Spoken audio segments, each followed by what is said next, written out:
Welcome to Crisis in Perception, where we examine the systems shaping our world, one book at a time. Today, we are attempting something pretty ambitious. I say so. We're going to try and look at a system that's notoriously difficult to map, really, because it's the very lens through which we see everything else. We're talking about the architecture of the human self. And to do that, we are deep diving into a book that is, quite frankly, legendary for being a difficult read. I mean, it's dense, it's philosophical, and the title alone is probably enough to ruin a dinner party. Oh, for sure. We are talking about The Sickness Unto Death by the Danish philosopher Søren Kierkegaard. Although, and this is, the first real clue we get into how this works, it wasn't technically written by Kierkegaard. Right. It was written by his pseudonym, Anti-Climacus. Right, which we will absolutely unpack because that feels like a very, very specific choice. But before we get into all the pseudonyms and the heavy philosophy, I really want to set the stage for you. Good idea. Because when you hear a title like The Sickness Unto Death, you probably think, okay, great, 40 minutes on clinical depression and mortality. Sounds like a blast. It does sound incredibly grim, but that's actually the first trap the book sets for you. Exactly. As I was prepping the source material, I realized this isn't really a book about being sad. It feels more like a counterintelligence report on the modern obsession with happiness. That is a perfect way to frame it. It's proposing this hidden system of despair. The core conflict this book lays out is, it's deeply unsettling, especially for us living today. We live in a world that is just obsessed with mental health, with finding yourself, with, living your best life. The whole wellness industrial complex. Precisely. And then this book comes along from 1849, mind you, and it says, actually, be careful. Because the people who look the happiest, the most well-adjusted, the ones who fit perfectly into society, they might just be the ones in the deepest, deepest trouble. Which is a complete inversion of how we normally perceive well-being. We think if you have the job, the spouse, the house, and the smile on Instagram, you're winning. And that right there is the crisis in perception. Kierkegaard, or Anti-Climacus, argues that despair isn't just a mood. It's not just feeling blue on a Tuesday. Right. It is a structural failure, a misalignment within the very architecture of the self. And the terrifying part is you can have the structural failure while completely 100% believing you are happy. So effectively, you can be spiritually dead while physically thriving. Yes. Yeah. Is the definition of the sickness. Now, before we open the hood and really look at the engine of the self here, we need to clarify the stakes. Why does a book from mid-19th century Denmark matter to someone, scrolling through TikTok today? It matters because modern identity places a radical, almost crushing amount of responsibility on the individual. The narrative today is all about be whoever you want. Create yourself. You are the master of your destiny. We place the entire weight of identity construction on the shoulders of each person. Which on the surface sounds incredibly liberating. It sounds liberating, but structurally it's incredibly heavy. We're given the mandate to be a self, but we've stripped away many of the structures, religion, tradition, rigid community roles that used to support that weight. So we're left holding the bag. And that creates what the book identifies as a misrelation. It's a system under strain. Okay, one quick but really important disclaimer before we dive in. While The Sickness Unto Death is a deeply religious text and it uses a lot of theological language, our goal here is a systems analysis. Right. We aren't doing a therapy session, and we are definitely not delivering a sermon. We're looking at the mechanics of the human spirit as they're described in the text. Exactly. Think of this as reviewing the schematics for a very, very complex machine. We're just analyzing the engineering of the self. So let's set the scene. Copenhagen, 1849. It's a time of massive upheaval. It really is. Søren Kierkegaard is writing at a time when the old world is just crumbling. Feudal structures are vanishing. Mass society is on the rise. Democracy is bubbling up all over Europe. Yeah. It's the beginning of what the sociologist Max Weber would later call the disenchantment of the world. So people are suddenly free, which is great, but they're also suddenly alone. Exactly. The inherited meaning structures are collapsing. You don't just wake up and know who you are because your father was a blacksmith and the church tells you your place in the cosmos. You actually have to figure it out for yourself. And it's in the middle of all this that Kierkegaard writes this book using a pseudonym, Anti-Climacus. So why? Why not just put his own name on the cover? Yeah, it's a great question. Is he hiding? Is he afraid of the backlash or something? It's more subtle than that. It's a rhetorical device, really. Kierkegaard himself was a man of great struggle. He was ironic, he was tortured, physically frail, constantly questioning himself. He didn't feel he could personally claim the level of spiritual clarity that this book demands. So he invented a character who could. Exactly. Anti-Climacus is a persona. He represents a doctor with absolute diagnostic clarity. Think of him as an ideal Christian physician who can see right through a patient's defenses, right through all their excuses. So Kierkegaard is basically saying, look, I, Søren, am down here struggling in the mud with all of you, but this other guy, Anti-Climacus, he represents the standard by which we are all being measured. That's it. It's like a medical textbook written by the perfect surgeon, even if the person typing it out has shaky hands. That's a great analogy. And the title itself, The Sickness Unto Death, it really frames this whole medical metaphor. It's a biblical reference, right? Yeah. To the story of Lazarus. It is, from the Gospel of John. Right, the story where Jesus hears his friend Lazarus is sick, and he says, this sickness is not unto death, but then, Lazarus dies anyway. Which, on the surface, makes it sound like Jesus got the diagnosis completely wrong. To the human eye, yes, absolutely. But the text argues that because Lazarus was ultimately resurrected and because the soul is eternal, physical death is not the end. Therefore, physical death is not the true sickness unto death. So if physical death isn't the worst thing that can happen to you, then what is? Despair. The true sickness, the one that is fatal in a spiritual sense, is the state of the self misrelating to itself. And the text makes this chilling point. The specific torment of this particular sickness is that you cannot die. That part really stuck with me, is the idea of the dying state, not death, but dying. It's a state of spiritual stagnation where the self cannot be dissolved. It's a living death. You're stuck with a self that is broken and you cannot get rid of it. You are, in his words, chained to a corpse, and that corpse is you. Okay, that is suitably terrifying. So let's get into the machinery. Let's look at the schematics here, because the definition of the self in this book is famous for being, well, a bit of a word salad. It is notoriously dense, yes. I'm going to read it, and then I want you to translate it into, human. The self is a relation that relates to itself. A classic philosophical tongue twister. Honestly, when I first read that, my eyes just glaze over. I think of myself as a thing, I am me. I'm a biological object sitting in this chair. But this definition says the self isn't a thing, it's a relation. What does that actually mean? Okay, let's break it down. Imagine a mixing board in a music studio. A human being is a synthesis, a compound of opposing factors. On one side, we are finite. Okay. We have bodies, we get hungry, we live in a specific year, we have to pay taxes, the concrete stuff. The animal side of us. Right. But on the other side, we are infinite. We have imagination, we have consciousness, we can think about the future, we can conceive of concepts like forever or justice. The angel side. Exactly. So we are the synthesis of finite and infinite, temporal and eternal necessity and freedom. But, and this is the crucial part that always trips people up, the synthesis itself isn't the self. So just being a mix of animal and angel doesn't make me a self? No. If you just mix those two things together, you just have a complex creature. The self emerges when that relation becomes conscious of itself. It is what he calls the third term. It is the relationship relating to its own relationship. Okay, let me try an analogy here to see if I've got it. It's kind of like a mirror. A dog looks in a mirror, and it just thinks it's another dog. It sees the reflection, but it doesn't have the self-awareness to know it's looking at itself. That's very close. Yeah. The self isn't the reflection, and it isn't the dog. The self is the awareness that is actively managing the relationship between the dog and the reflection. It is the active task of holding these two opposing forces, the finite and infinite, together. So the self is a verb, not a noun. It's a task, a job. Exactly. It is a conscious balancing act. But here is the catch, and this is the system's failure point we keep coming back to. The self did not create itself. We didn't just bootstrap our own existence out of nothing. Right. You are a derived relation. You were established by something else. In the text, this is referred to as the power that established. Now, for Kierkegaard, that is obviously the Christian God. But for our listeners who might be secular or from different traditions, does the whole system break if we remove the theology? The terminology changes for sure, but the structural mechanic remains incredibly relevant. You can read the power as the transcendent, or reality with a capital R, or the absolute.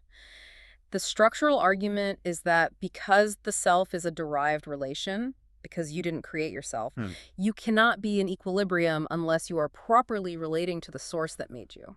So if I try to balance myself just by looking at myself, it's like trying to balance a broomstick on my hand while staring at my hand instead of looking at the top of the broom. I'm just going to fall over. You enter a feedback loop of instability.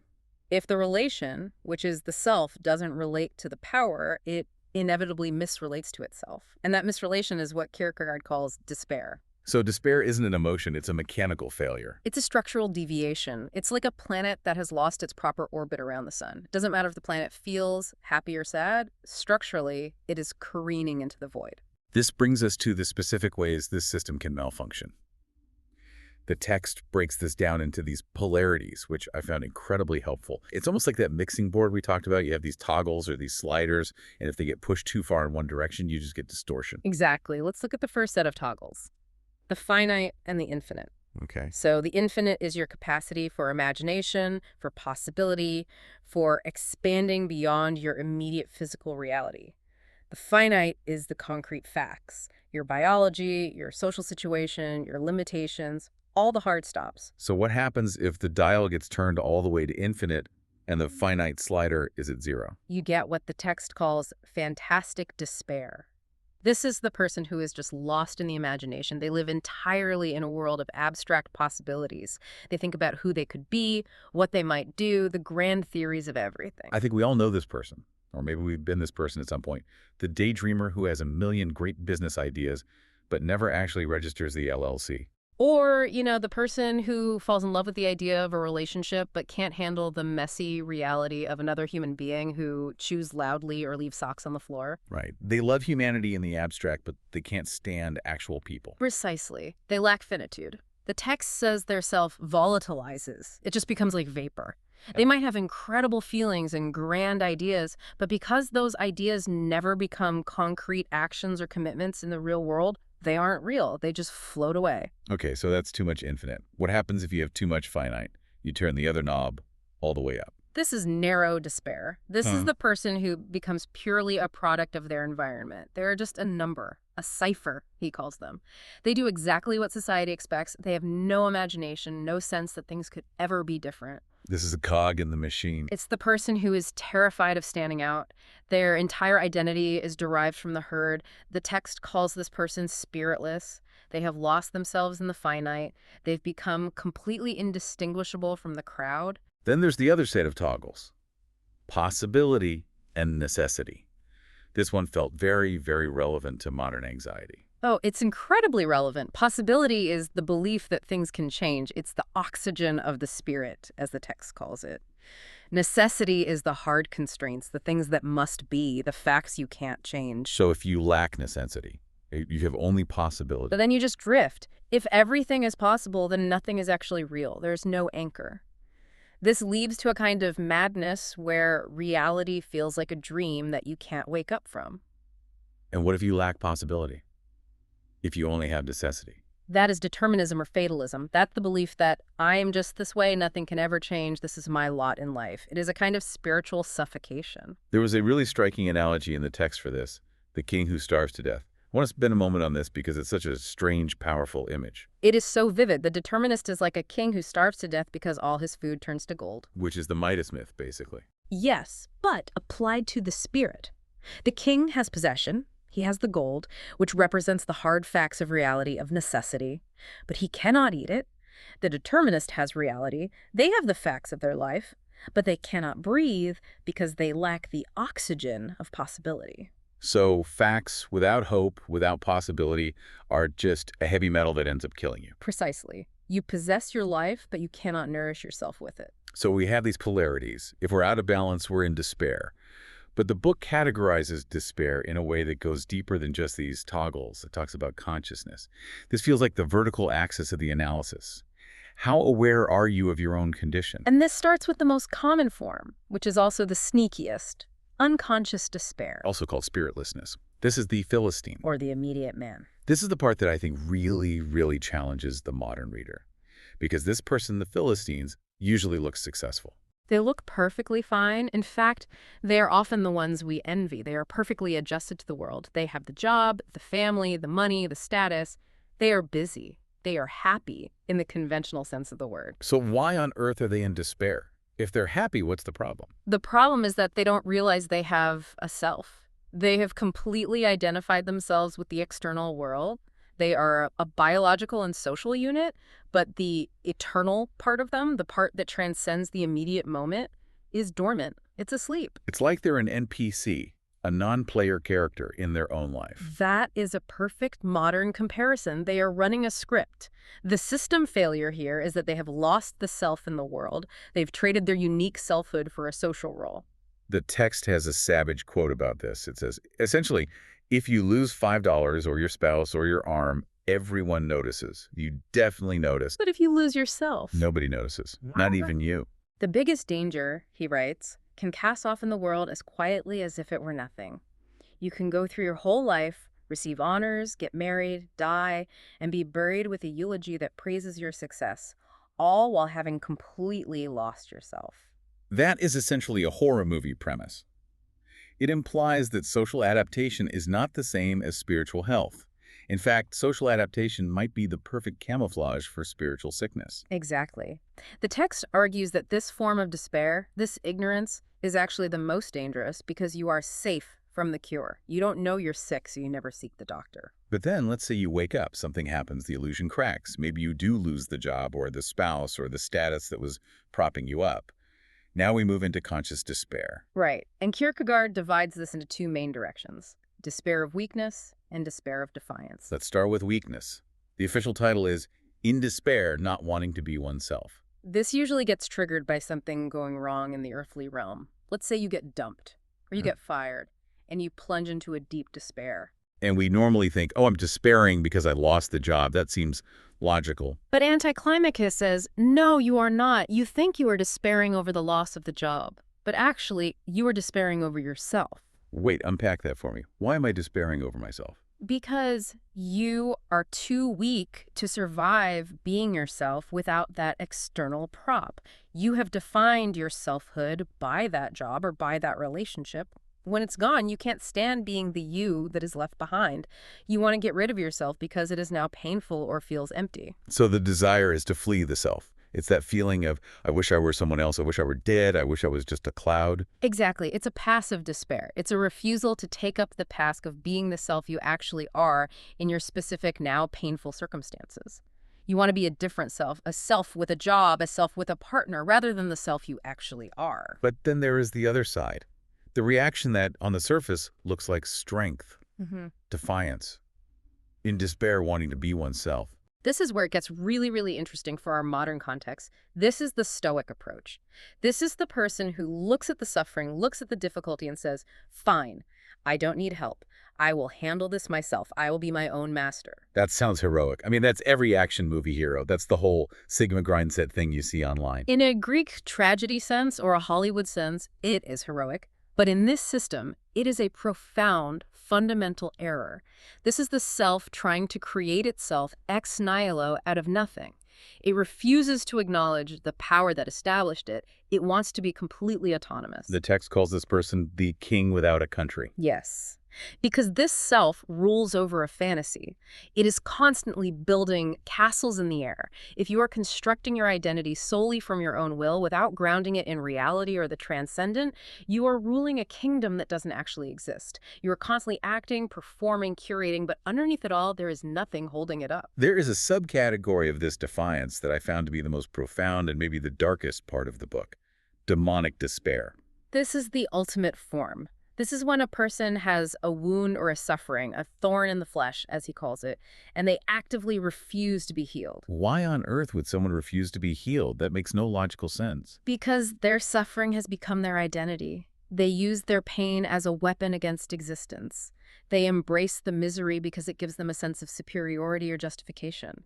They would rather be miserable and right than healed and dependent on help from a higher power. The text uses this fascinating metaphor. It talks about a clerical error in a book, a typo. Yes. Imagine an author is writing a book, and he makes a slip of the pen, a typo. Okay, so in this metaphor, I am the typo. You are the typo. And suddenly, as the typo, you become conscious. You realize you are an error.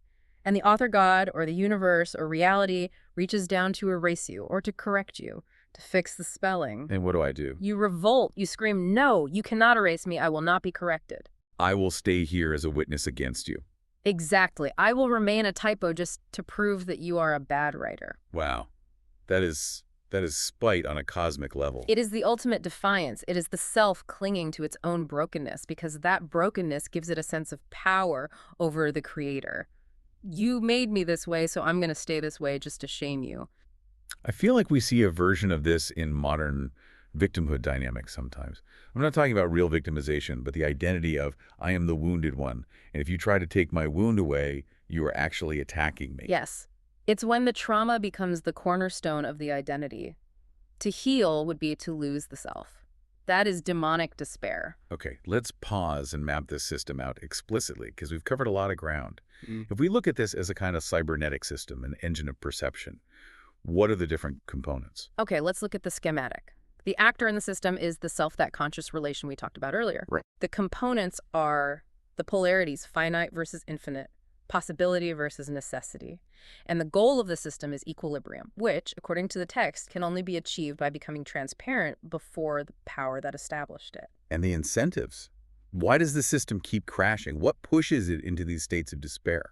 There are two main perverse incentives driving the system into failure. First, the immediate incentive, comfort. Okay. This drives the Philistine, the spiritless person. It's the desire to fit in, to be comfortable, to avoid the painful, difficult work of self-reflection. It's just easier to be asleep. And the second incentive? The defiant incentive, Right. autonomy. This drives the other forms of conscious despair. It's the desire to be the master, to have total control, to owe nothing to anyone or anything. It feels better to be the king of a fake country than a mere subject in a real one. And this creates these dangerous feedback loops. Right. Let's take the defiant self as an example. Step 1. You focus on the self without grounding it in anything outside itself. Step 2. You start to experience instability and anxiety because the self cannot hold its own weight. It wasn't designed to. Step 3. That anxiety spikes. Right. Step 4. You try to manage the anxiety by doubling down on control or by distracting yourself with work or busyness. Step 5. But that just deepens the underlying despair, which requires even more intense control to manage. It's a vicious spiral. This really explains the paradox of success we see all the time. Why can you be wildly successful by every worldly metric and still be in the depths of despair? Because success in the finite world, money, fame, accolades, does not address the structural misrelation of the spirit. In fact, it often just masks it. It provides more and more gold for the starving king, but still no food. Let's bring this into the present day. Because when I read about the defiant self, the one who wants to create itself from scratch, the king without a country, I immediately thought of personal branding. It is the defining ethos of our time, isn't it? We are all told to curate our identities. We are the CEOs of Me Incorporated. We are constantly optimizing, presenting, and constructing a version of ourselves for public consumption, especially online. Fake it till you make it. Manifest your reality. All that. Exactly. And Kierkegaard would say this is building castles in the air. It is utterly exhausting because you are constantly having to generate the energy to sustain an illusion. You are trying to be the creator of your own being. And that is a job description, in his view, reserved for God. When a human tries to do it, they burn out. So modern burnout isn't just about working too many hours at the office. It's ontological. It's the sheer exhaustion of trying to be your own source of being. I think that's a huge part of it. And look at the anxiety crisis. We often frame anxiety as a purely medical disorder. And of course, clinically, it can be. But in this system's view, anxiety is a signal. It's the vibration of the engine when the timing belt is off. It is the signal that the infinite and the finite are clashing inside you without a stabilizer. And the Philistines today, who is that? That's the corporate drone, maybe, or the mindless consumer. The person who is perfectly happy as long as the internet is working and the deliveries arrive on time. They are spiritless, not because they are bad people, but because they have fallen asleep at the wheel of their own selfhood. They are a cipher in the crowd, a perfect copy. This connects so deeply to our channel's whole theme, this crisis in perception. We usually think that if we're distressed, it's a personal failing. We just need to think positive or fix the problem. But this analysis suggests that so much of our distress is structural. It's not a personal failure of thinking positive. It is a mechanical inevitability if the system of the self is misaligned. If the self is not grounded in the transcendent, it must despair. It's like gravity. It's a law of the spirit. And there's a hidden assumption in our culture we really need to challenge here. We just assume that happiness is the ultimate goal. Right, and the text makes this incredibly provocative point. The capacity for despair is actually a superior quality. Wait, hold on. Despair is good. That sounds completely counterintuitive. The capacity for it is. Animals don't despair. A rock doesn't despair. They are just there. Humans despair because we are this strange synthesis of the temporal and the eternal. We have consciousness. The fact that you can feel this sickness is proof that you are a spirit. So feeling this sickness unto death is actually a sign of life, a sign of spirit. It is a sign of your spiritual potential. It distinguishes you from the beast. The danger is not the sickness itself. The danger is the refusal to acknowledge it. The danger is staying in the Philistine state where you don't even know you're sick, or the defiant state where you see the sickness but you refuse to take the cure. This changes how we view identity entirely. It's not some static object we're supposed to find, like looking for our keys. It's a relation we have to actively maintain. It is a task, a lifelong task. And the solution the book offers, which it calls faith, though it's defined very specifically, is transparency. Transparency. What does that mean in this context? To ground oneself transparently in the power that established it. It means dropping the defiance, dropping the mask, dropping the illusion that you are the king of your own life. It means admitting, fully and openly, I cannot do this alone. I am a derived being. It is the dissolution of the ego's defiance. It's giving up the exhausting job of trying to be God. Exactly. And in this system, that is the only way the self finds its true equilibrium. Which brings us to our conclusion. We've unpacked a heavy system today. We've seen that the self is a fragile synthesis, a balancing act. We've seen that despair is the default state when that synthesis isn't grounded. And we've seen that our modern solutions, distraction, consumption, frantic self-creation, are often just different forms of the sickness itself. So I want to leave the listener with a final thought to chew on. We talked about how the Philistines, the spiritless person, distracts themselves to avoid seeing the void inside. So if you feel a sense of unease or a sickness in your spirit, consider that this might not be a malfunction to be numbed with more content or more consumption. It might actually be a signal of your capacity for something higher. The terrifying question is not, why am I in despair? The terrifying question is, what am I doing to distract myself from realizing I am in despair? That is the thought we will leave you with. This deep dive was based on The Sickness Unto Death by Søren Kierkegaard, written under the pseudonym Anti-Climacus. It is a dense, difficult book, but if you want to understand the dialectic of the self, it is essential reading. Absolutely. Go to the library, borrow it, read the full text. This project is free and publicly accessible. If you'd like to support the time, tools, and research behind Crisis in Perception, you can become a supporter on Patreon. For a shorter visual overview of this topic, see the mini explainer linked in the description. If you enjoy this kind of systems-level analysis, please like, subscribe, and comment with books or topics you'd like us to explore next. Thanks for listening.